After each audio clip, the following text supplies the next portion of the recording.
أصحابي فإذا ذهبت أتى أصحابي ما يوعدون، وأصحابي أمنة لأمتي فإذا أتى أصحابي أتى أمتي ما يوعدون. طبعا الحديث يحتاج إلى محاضرة كاملة لشرح دلالاته، ولكن أتوقف معكم عند مطلع الحديث الذي يقول فيه الرسول صلى الله عليه وسلم: النجوم أمانة للسماء فإذا ذهبت النجوم أتى السماء ما توعد. العلم الآن يؤكد لنا على أن السماء مليئة بالنجوم، يعني مجرتنا سكة التبانة أو ضرب اللبانة وحدها فيها أكثر من تريليون نجم، أكثر من مليون نجم.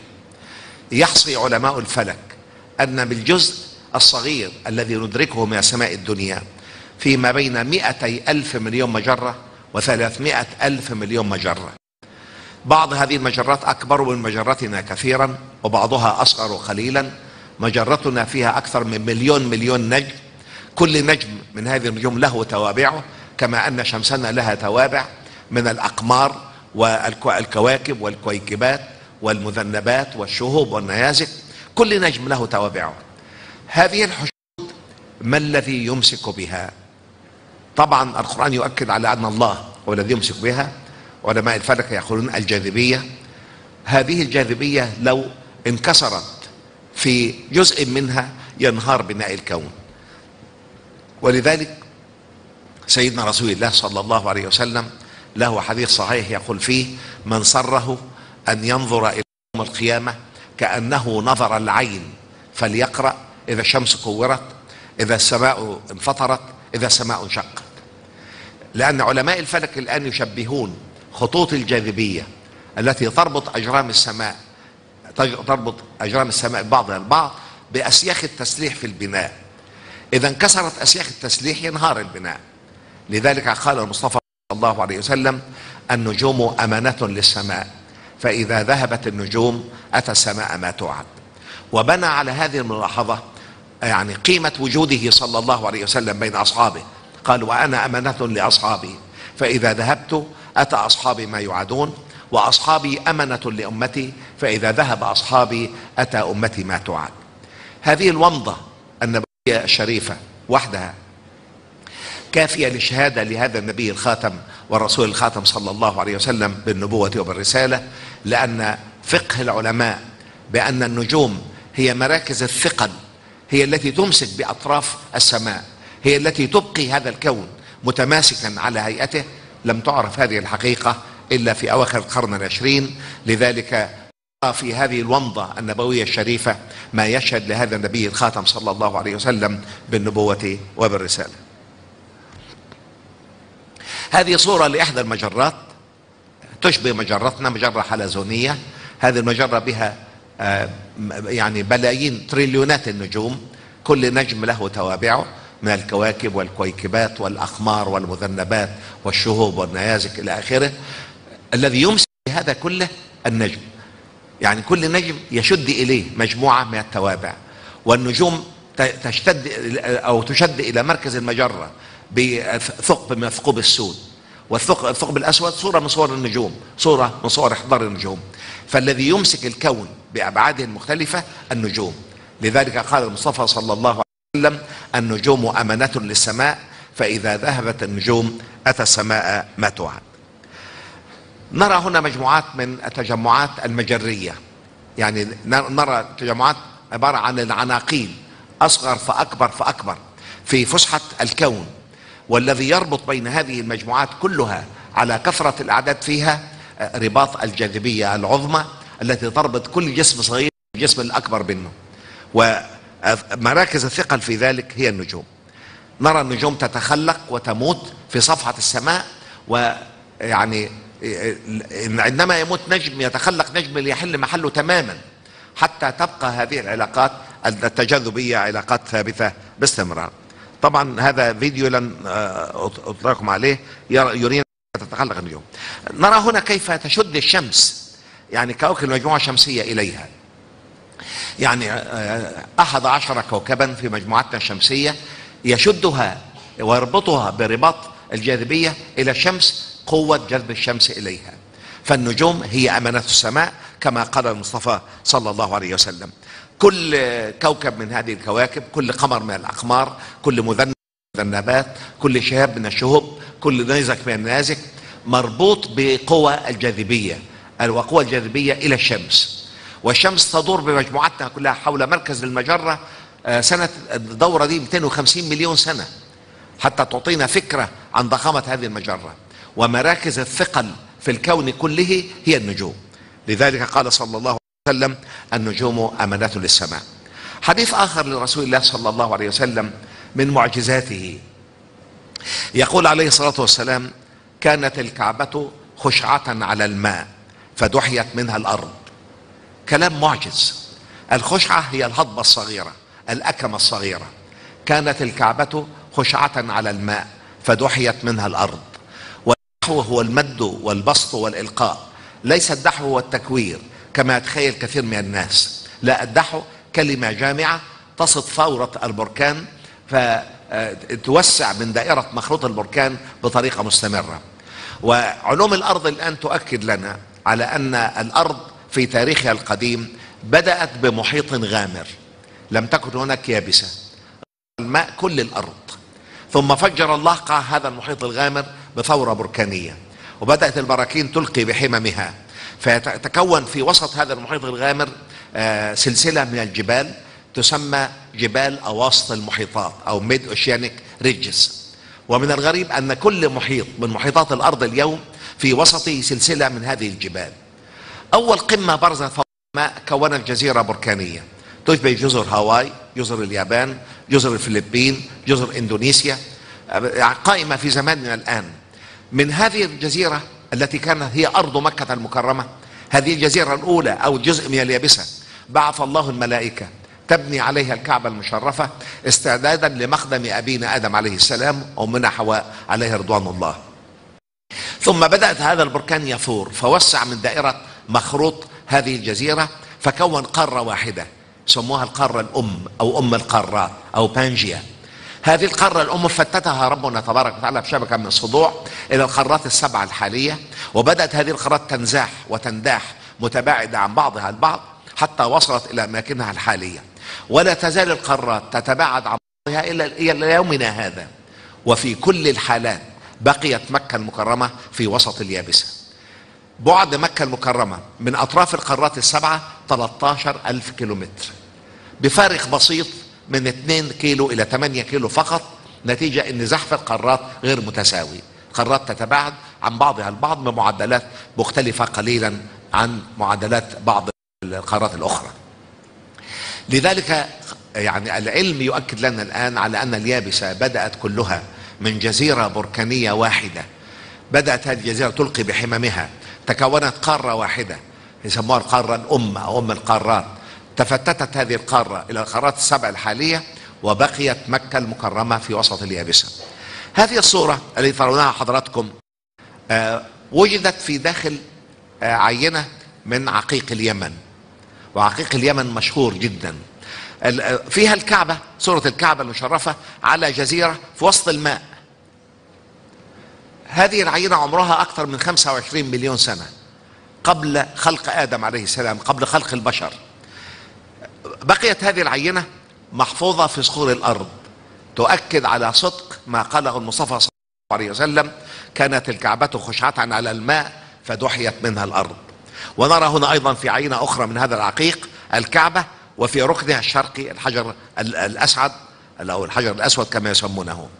هذه العينات عينات حقيقية لم تمسها يد بشر. في مثل هذه العينات نجد لفظ الجلالة مكتوب بحبات الرمل.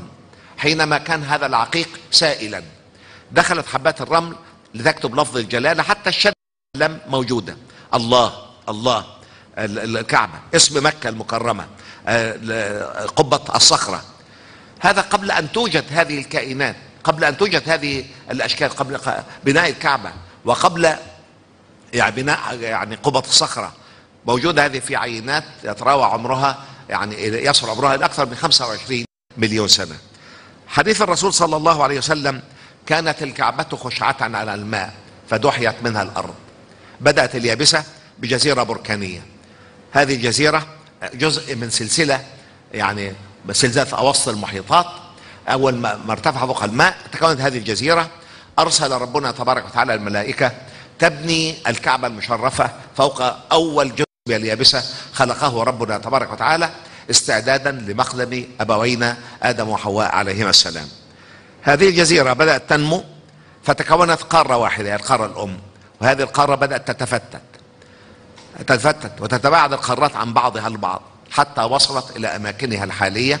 ولذلك نجد المسافة بين مكة المكرمة وأطراف القارات السبع الحالية متساوية تماما. 13,000 كيلومتر تربط أو مسافة مكة المكرمة على الأخرى. وهنا نرى كيف تنطبق أمريكا الجنوبية على أفريقيا، لأن هذه القارات كانت كلها كتلة واحدة. نجد الشواطئ الغربية لأفريقيا تركب تماما على الشواطئ الشرقية لأمريكا الجنوبية، الشواطئ الشرقية لأوروبا تلتبس تماما مع الشواطئ الغربية لأوروبا تنطبق على الشواطئ الشرقية لأمريكا الشمالية. فاليابسة كانت كلها أرض واحدة فتتها ربنا تبارك وتعالى إلى هذه القارات السبع الحالية. ونرى أيضا صور كثيرة تؤكد على بدء هذه القارات كلها من مكة المكرمة، أن اليابسة كلها بدأت من مكة المكرمة. كيف تباعدت القارات عن بعضها البعض وبقيت وسطية مكة المكرمة شاهدة لهذه البقعة المباركة بالكرامة. ليس هذا فقط، بل ثبت علميا أن خط طول مكة المكرمة خط الطول الوحيد الذي يتجه إلى الشمال الحقيقي.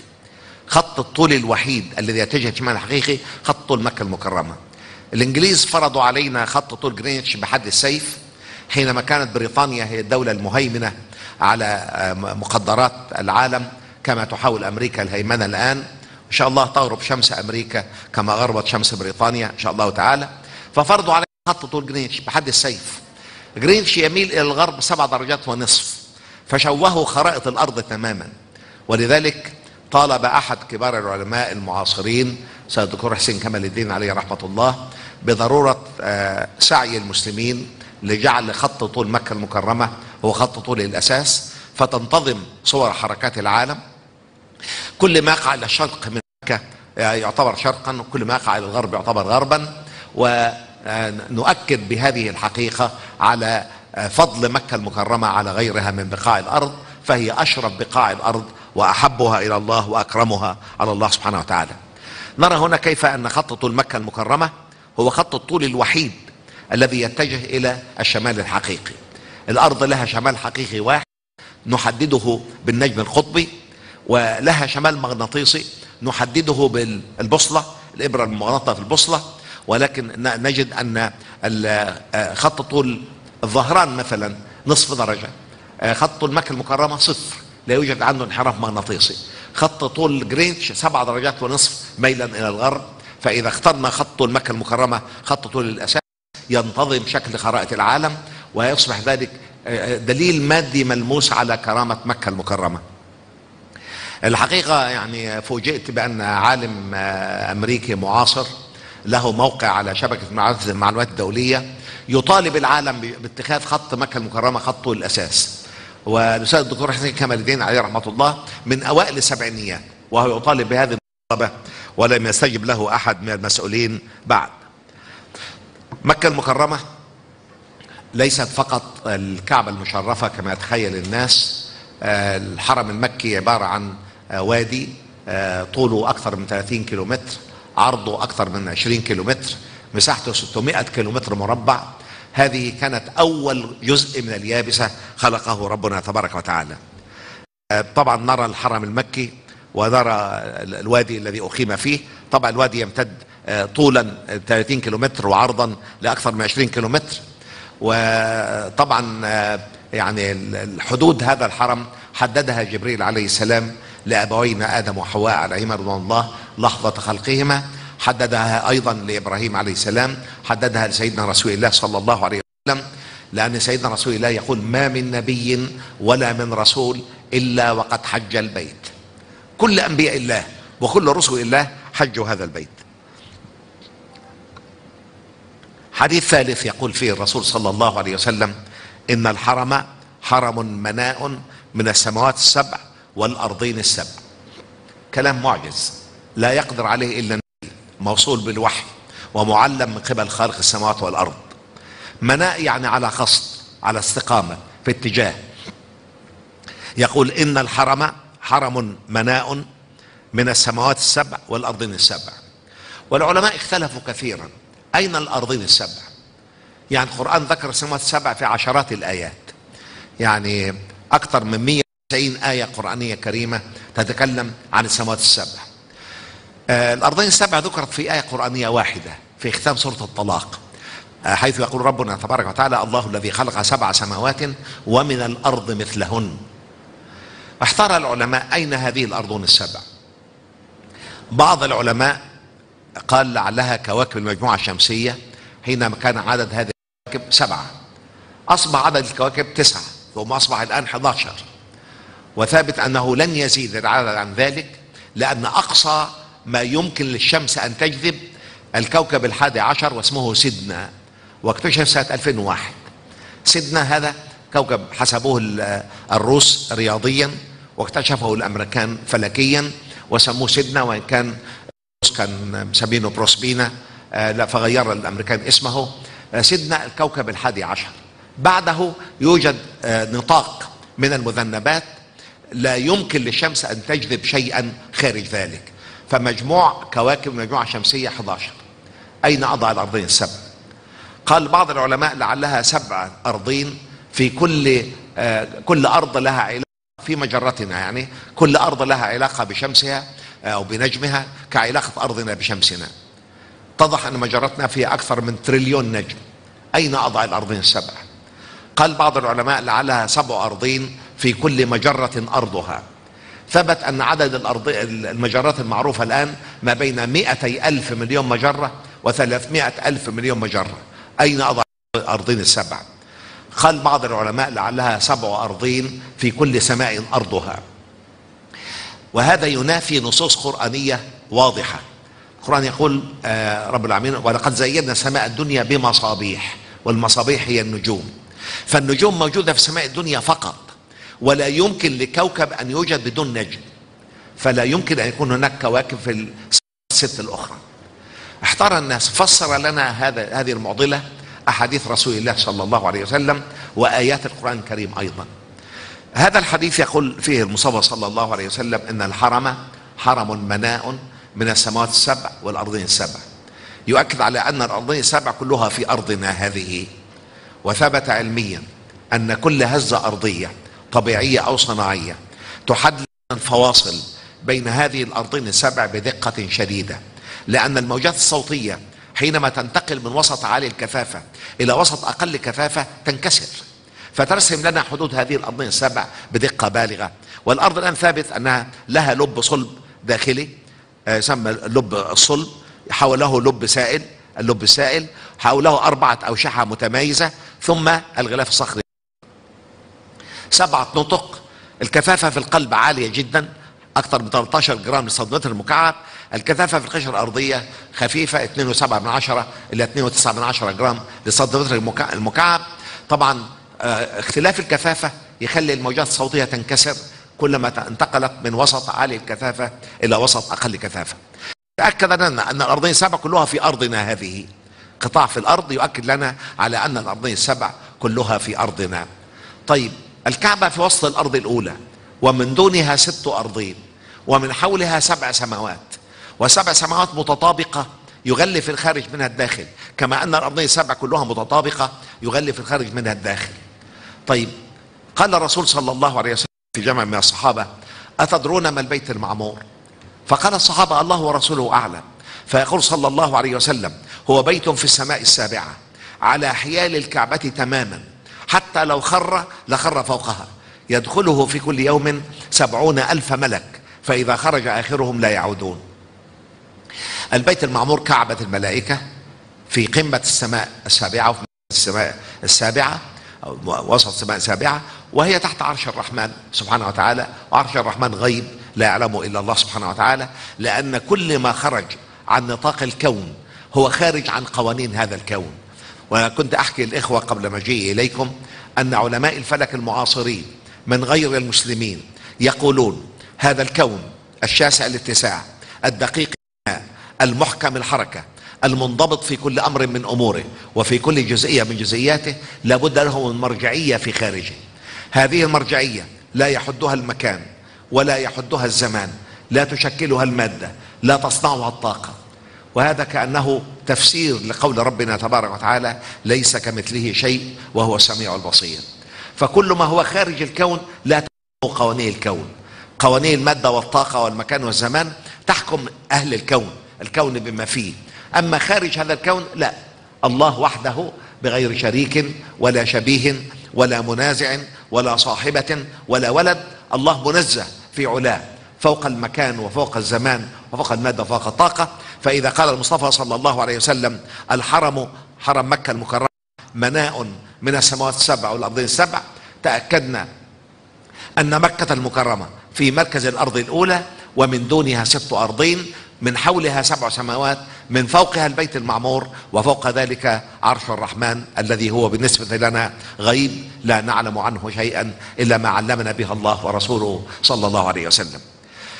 الرسول يقول صلى الله عليه وسلم، يقول إذا سجد المؤمن وصلت بركة سجدته إلى الأرض السابعة، يعني مما يؤكد على أن الأرضين ال6 الأخرى في داخل أرضنا هذه، يعني الأرضين ال7 مكورة يغلف الخارج منها الداخل، كلها في أرضنا هذه. يقول إذا سجد المؤمن وصلت بركة سجدته إلى الأرض السابعة. ومن اغتصب قيد شبر من هذه الأرض خسف به يوم القيامة إلى 7 أرضين أو طوقه من 7 أرضين. من أخذ من هذه الأرض شيئا ظلما طوقه يوم القيامة من 7 أرضين أو خسف به إلى 7 أرضين. فأحاديث رسول الله صلى الله عليه وسلم كلها تؤكد على أن الأرضين 7 في أرضنا هذه، ومنها هذا الحديث العظيم الذي يقول أن الحرم حرم مناء من السماوات ال7 والأرضين ال7. فإذا من الله سبحانه وتعالى على إحداكن بحج أو بعمرة وذهب إلى مكة المكرمة، لابد أن يسأل نفسه أين أنا؟ لابد أن يدرك أنه فوق أقدم قطعة من الأرض خلقها ربنا تبارك وتعالى. هو في وسط الأرض الأولى، من حوله القارات على أبعاد متساوية، تحت قدميه 6 أرضين أخرى، حوله 7 سماوات، فوقه البيت المعمور، فوق البيت المعمور عرش الرحمن، لعل ذلك يجعله يؤدي الحج أو يؤدي العمرة أداء أفضل ويتمتع به متعة أكبر ويؤجر عليه إن شاء الله أجرا أوفر. لذلك نقول أن هذا الحديث من معجزات رسول الله صلى الله عليه وسلم.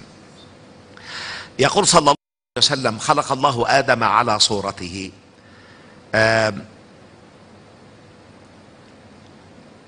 يروي أبو هريرة، أو يروى عن أبي هريرة رضي الله عنه أن رسول الله صلى الله عليه وسلم قال خلق الله آدم على صورته طوله 60 ذراعا، فلما خلقه قال اذهب فسلم على أولئك النفر من الملائكة جلوس فاستمع ما يحيونك فإنها تحيتك وتحية ذريتك. فقال السلام عليكم، فقالوا السلام عليكم ورحمة الله، فزادوه ورحمة الله. فكل من يدخل الجنة على صورة آدم فلم يزل الخلق ينقص بعده حتى الآن. كلام معجز لا يقدر عليه إلا نبي معلم بواسطة الوحي موصول برب السماوات والأرض. علم الوراثة الآن يؤكد لنا على أن الشفرة الوراثية وهي سر الإنسان موجودة في داخل الخلية الحية، تشغل حيزا يعني يتراوح ما بين 1 على نصف مليون من المليمتر المكعب إلى 1 على المليون من المليمتر المكعب. هذه الشفرة الوراثية إذا فردت يصل إلى المترين. هذان المتران بهما 18.6 بليون قاعدة كيميائية.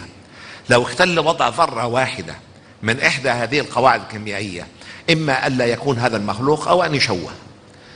لذلك نرى سر الإنسان في هذه الشفرة الوراثية. الشفرة الوراثية تحملها الكروموسوم أو الصبغيات. ولاحظ العلماء أن الصبغيات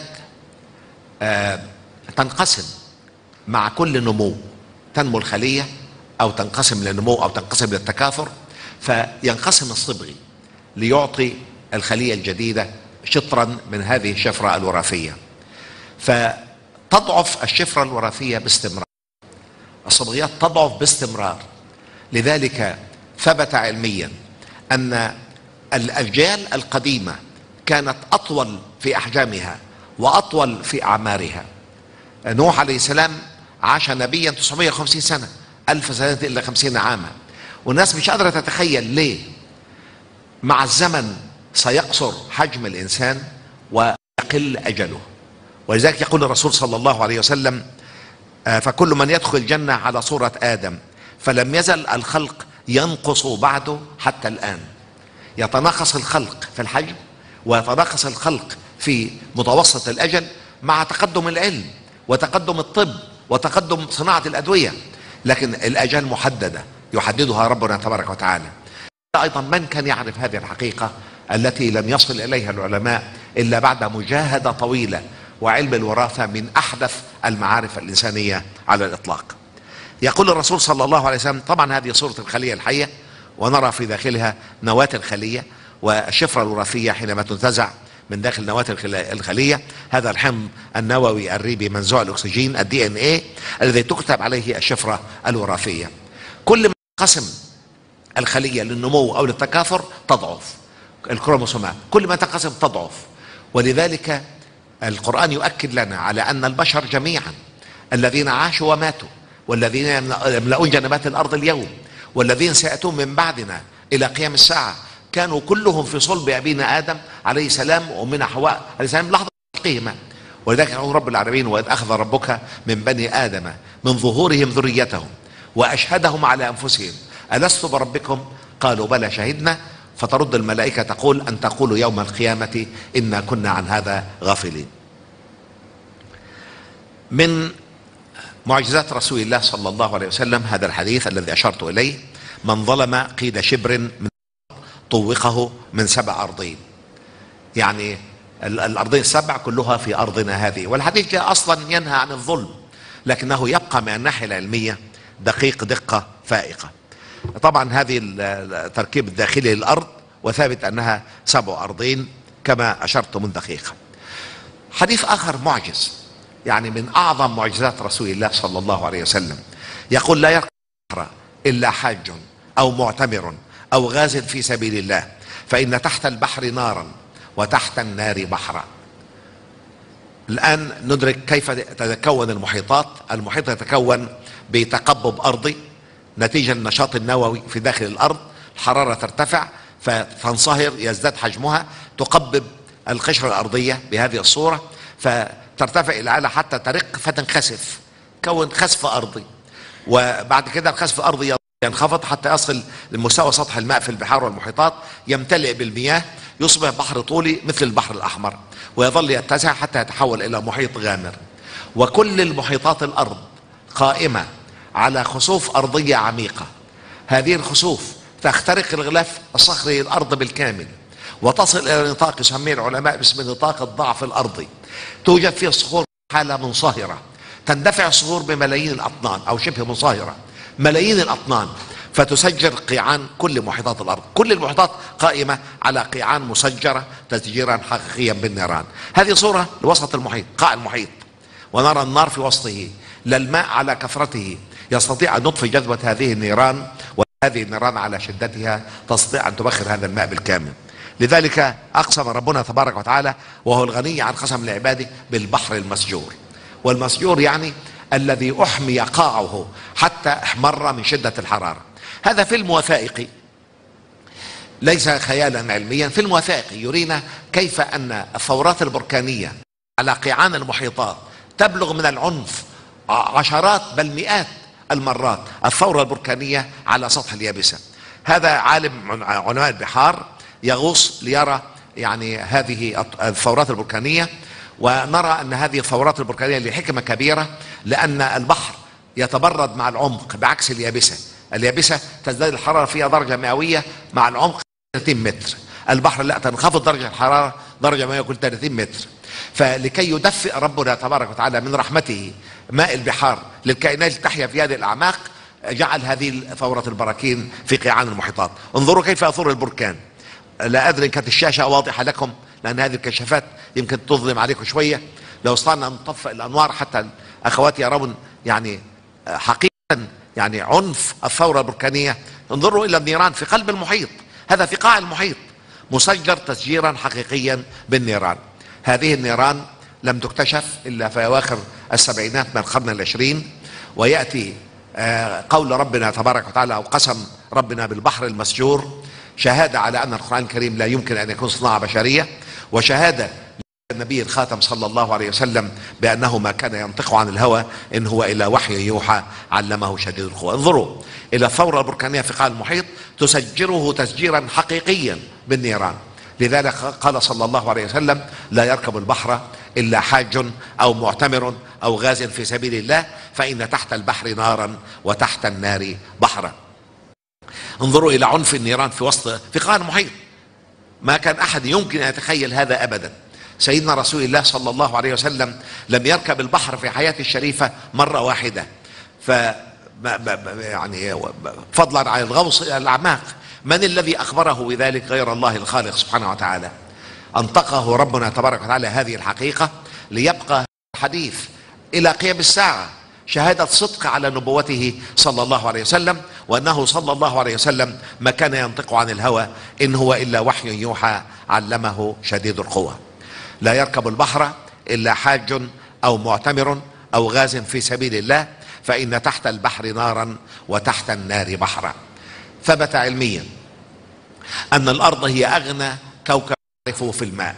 الأرض حباها ربنا تبارك وتعالى ب1400 مليون كيلومتر مكعب من الماء، واحتار العلماء منذ القدم من أين جاء هذا الكم الهائل من الماء، ووضعت فروض ونظريات كثيرة سقطت كلها، وثبت مؤخرا أن كل ماء الأرض قد أخرجه ربنا تبارك وتعالى من داخل الأرض عبر ثورة البراكين. كل ما يثور البركان يخرج أكثر من 70% من الغازات المنبثقة من داخله بخار ماء. وبحسبة رياضية بسيطة، كم فوهة بركانية على سطح الأرض، معدل ثورة كل فوهة، متوسط ما يخرج منها من ماء في كل ثورة، وصل العلماء إلى نفس الرقم 1400 مليون كيلومتر مكعب من الماء.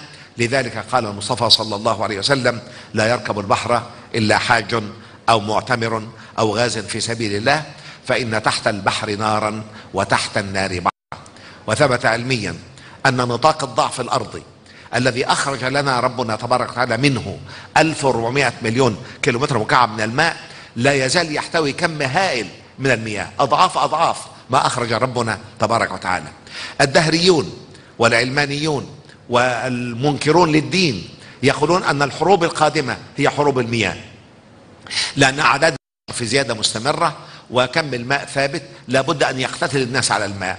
ولكننا نحن معشر المسلمين نؤمن بأن الماء من الرزق، والرزق من الله سبحانه وتعالى، وأن الله الذي أخرج لنا 1400 مليون كيلومتر مكعب من الماء من وسط هذه النيران قادر على أن يخرج لنا مزيدا منها بعلمه ومشيئته وقدرته.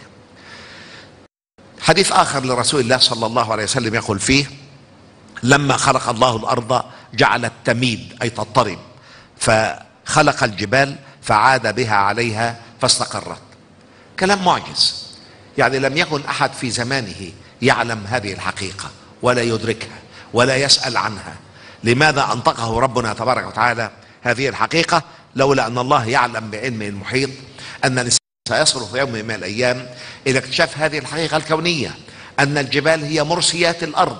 ولذلك قال: والجبال أرساها متاعا لكم ولأنعامكم وألقى في الأرض رواسي أن تميد بكم، وقال: وألم نجعل الأرض مهادا والجبال أوتادا. انظروا إلى هذا القطاع الذي رسمه الفرنسيون، أنا لم أرسم هذا القطاع، رسمه الفرنسيون. هذه جبال الألب، هذا مستوى سطح البحر في الأرض المتوسط. انظروا إلى الفرق بين ارتفاع الجبل فوق مستوى سطح البحر وامتداده للداخل. لا أجد كلمة واحدة تعبر عن الارتفاع الخارجي والامتداد الداخلي والوظيفة التثبيت أفضل من كلمة وتد، كوتد الخيمة الذي يشد أركانها إلى الأرض. لذلك قال رسول الله صلى الله عليه وسلم: عندما خلق الله الأرض جعلت تميد أي تضطرب فأرساها بالجبال. هذه حركة ألواح الغلاف الصخري الأرض، تتحرك هذه الألواح المفصولة بالصدوع، تصطدم ببعضها البعض، فتحدث نتيجة لهذا الاحتكاك الهزات الأرضية، الفورانات البركانية، ولا تهدأ هذه الحركة أبدا حتى تتكون السلسلة الجبلية، فتربط الجبال بأوتادها كتلة القارتين دول ببعضها مع البعض، أو قاع المحيط مع قارة، فتهدأ هذه الحركة. ولذلك قال صلى الله عليه وسلم: عندما خلق الله الأرض جعلت تميد، أي تضطرب، فأرساها بالجبال. سأحرك هذا مرة أخرى لتروا عنف هذه الحركة، حركة عنيفة للغاية. لذلك لو لم تكن الجبال على الأرض ما كانت الأرض صالحة للعمران على الإطلاق. هذه الحقائق لم تكتشف إلا في العقود المتأخرة من القرن العشرين، ورودها على لسان هذا النبي الأمي صلى الله عليه وسلم، الذي بعث من قبل 1400 سنة في أمة كانت غالبيتها الساحقة من أميين. هذه الحقائق العلمية التي أجراها ربنا تبارك وتعالى على لسانه مما يشهد له بالنبوة ويشهد له بالرسالة. حديث آخر لرسول الله صلى الله عليه وسلم يقول فيه: لا تقوم الساعة حتى يكثر المال ويفيض، حتى يخرج الرجل بزكاة ماله فلا يجد أحدا يقبلها منه، وحتى تعود أرض العرب مروجا وأنهارا. كلام عجيب. ثبت علميا أن الأرض في كل لحظة من لحظات وجودها في مكان مختلف من الكون. الناس تتخيل أننا نتحرك حول الشمس حركة في مستوى واحد، لا، حركة الأرض والقمر حول الشمس في حلزون، تجري الشمس في وسطه. فنحن في كل لحظة من لحظات وجودنا في مكان مختلف من الكون. يأتي على الأرض لحظة يحجب عنها جزء من أشعة الشمس، فتدخل الأرض في دورة تسمى الدورات الجليدية. يبدأ الجليد في الزحف من القطب الشمالي في اتجاه خط الاستواء، أو من القطب الجنوبي في اتجاه خط الاستواء. عندما يزحف الجليد تتصحر أمريكا الشمالية وأوروبا الشمالية بالكامل. يزحف الجليد، يقتل النبات، يهجر الحيوانات، يقضي على الإنسان أو يهجره أيضا. وتتحول الصحراء العربية، الصحراء الممتدة من موريتانيا غربا إلى وسط آسيا شرقا، تتحول إلى منطقة مطر غزير. وقد تكرر ذلك في تاريخ الأرض مرات كثيرة. يعني كثير من الناس لا يتخيل أن شبه الجزيرة العربية طغى عليها الجليد، زحف عليها الجليد على الأقل مرتين. أنا متأكدين من مرتين. مرة كان الجليد من الشمال إلى الجنوب ووصل إلى خط القصيم تقريبا، والمرة الأخرى من الجنوب إلى الشمال ووصل إلى خط أبها وجيزان ونجران في الجنوب. طيب، كل الأودية الجافة في الصحراء العربية شقتها المياه، لا يمكن للرياح أن تشق هذه الأودية. فكانت الجزيرة العربية لفترات عديدة في تاريخها القديم مروجا وأنهارا، وبقايا الحياة في صخور الجزيرة العربية تؤكد على هذه الحقيقة. آخر زحف جليدي بدأ من حوالي 2 مليون سنة مضت، وانتهى من 10,000 سنة مضت. وثابت أن هناك في الجزيرة العربية بقايا لأنهار قديمة وبحيرات قديمة جفت، وبقايا النباتات وحيوانات تؤكد على أن جزيرة العرب كانت مروجا وأنهارا. طبعا نحن الآن نظن لعملية زحف جليدي جديدة، ولولا الاحتباس الحراري الناتج عن الإفساد البشري. الإنسان يحرق سنويا أكثر من 10 بلايين برميل من النفط، يحرق سنويا أكثر من 8 بلايين من أطنان الفحم، يحرق سنويا تريليونات كثيرة من الأقدام المكعبة من الغازات الطبيعية وغير الطبيعية. نواتج هذا الاحتباس غازات ثقيلة، من ثاني أكسيد الكربون، ثاني أكسيد الكبريت، ثاني أكسيد النيتروجين، تبقى قريبة من سطح الأرض فتعمل عمل الصوبة النباتية. كيف؟ الأرض تدفى أثناء النهار بحرارة الشمس، أغلب هذه الحرارة تمتصها صخور الأرض، وعندما تغيب الشمس تعيد الصخور إشعاع هذه الحرارة، فالصوبة التي تكونت من الغازات الثقيلة ترد الحرارة إلينا مرة أخرى، فتؤدي إلى ظاهرة الاحتباس الحراري. يوم ورا يوم يرتفع حرارة الجزء السفلي من الغلاف الغازي للأرض، يبدأ الجليد في الانصهار، بدل أن يزحف ينصهر. فنحن في دورة جليدية حقيقية الآن، ولولا الاحتباس الحراري لشاهدنا تحول الجزيرة العربية إلى مروج وأنهار، وسوف يتحقق ذلك إن آجلا أو عاجلا تصديقا لهذه النبوءة النبوية الشريفة: لا تقوم الساعة حتى تعود أرض العرب مروجا وأنهارا كما كانت. وثبت أنها كانت، وثبت أنها ستعود إن شاء الله تعالى. نعم إن شاء الله، إن شاء الله. حديث آخر معجز، والله رويت هذا الحديث لأحد كبار علماء المعاصرين. فقام الرجل واقفا من الكرسي الذي كان يجلس عليه وقال لي: لو لم يقل محمد إلا هذا الحديث لكان كافيا لشهادة له بالنبوة. والحديث قرأناه جميعا ولم نتوقف عنده، لكن هز هذا الرجل من الأعماق. عن ابن عباس رضي الله عنهما أن رسول الله صلى الله عليه وسلم سئل: هذه المغارب أين تغرب؟ وهذه المطالع من أين تطلع؟ فقال صلى الله عليه وسلم: هي على رسلها لا تبرح ولا تزول، تغرب عن قوم وتطلع على قوم، وتغرب عن قوم وتطلع، فقوم يقولون غربت وقوم يقولون طلعت. قال الرجل: هذا الحديث على بساطته يصف لنا كروية الأرض ودورانها حول محورها أمام الشمس، تبادل الليل والنهار، تحرك المغارب والمشارق من نقطة إلى نقطة على سطح الأرض. من كان يعرف هذا من قبل 1400 سنة غير نبي موصول بالوحي ومعلم من قبل خالق السماوات والأرض؟ انظروا إلى حركة الأرض حول الشمس، حركة حلزونية. فنحن في كل لحظة، انظروا، نحن هنا كنا في مكان هذا، انتقلنا إلى مكان جديد، هنا انتقلنا إلى مكان ثالث، فنحن في كل لحظة من لحظات وجودنا في مكان مختلف من الكون. وحركة الأرض حول الشمس هي التي تؤدي إلى تبادل ظاهرة الليل والنهار كما ترونها في هذا الشكل. ونحن نرى هنا أننا في أماكن كل لحظة نحن في مكان مختلف من الكون. يقول المصطفى صلى الله عليه وسلم: لا تقوم الساعة حتى تطلع الشمس من مغربها، فإذا رآها الناس آمن من عليها، فذاك حين لا ينفع نفسا إيمانها لم تكن آمنت من قبل. كلام معجز. كان الدهريون وأعداء الدين يتندرون علينا، يقولون الشمس لها ملايين من السنين، تطلع من المشرق وتغيب في المغرب، أي قوة يمكن أن تغير هذه السنة؟ في أواخر القرن العشرين لاحظ العلماء أن المناخات القديمة مدونة في أجساد الكائنات الحية. إذا جئنا بشجرة، جذع شجرة، وقطعناه قطاع مستعرض، وجدنا فيه حلقات يسميها العلماء الحلقات السنوية، واعتبروا كل حلقة تمثل سنة من السنين. ولكن بعد اكتشاف وسائل التكبير الهائلة زي الميكروسكوب الإلكتروني، لاحظ العلماء أن كل حلقة فيها مئات الحلقات. فتساءلوا: ما هذه الحلقات؟ بالدراسة المتأنية وجدوا أن فيها الفصول الأربعة: الربيع والصيف والخريف والشتاء، وفيها 12 شهرا قمريا، وفيها الأسابيع، وفيها الأيام، وفيها الليل والنهار.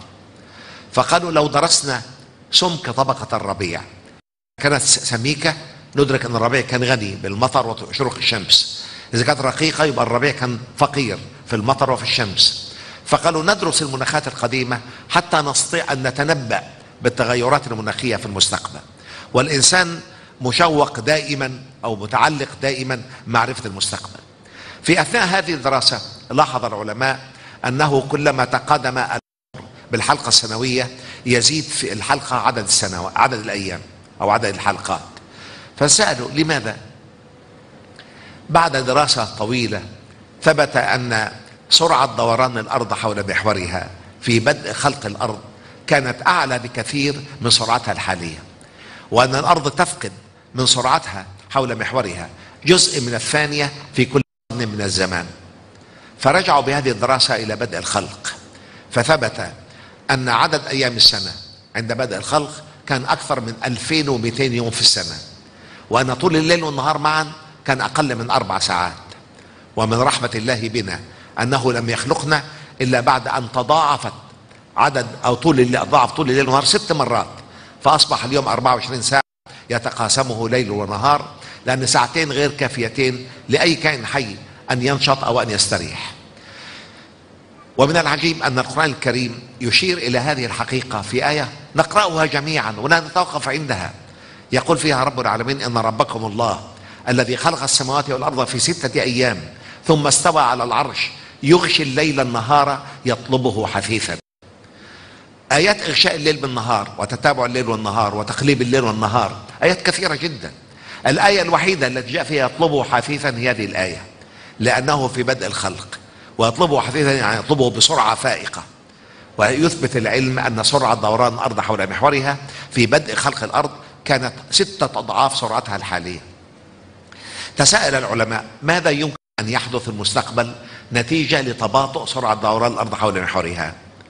قالوا لابد أن سيأتي على الأرض لحظة تغير اتجاه الدوران بعد فترة اضطراب شديدة يطول فيها النهار كثيرا ويقصر كثيرا، ثم تغير اتجاه الدوران.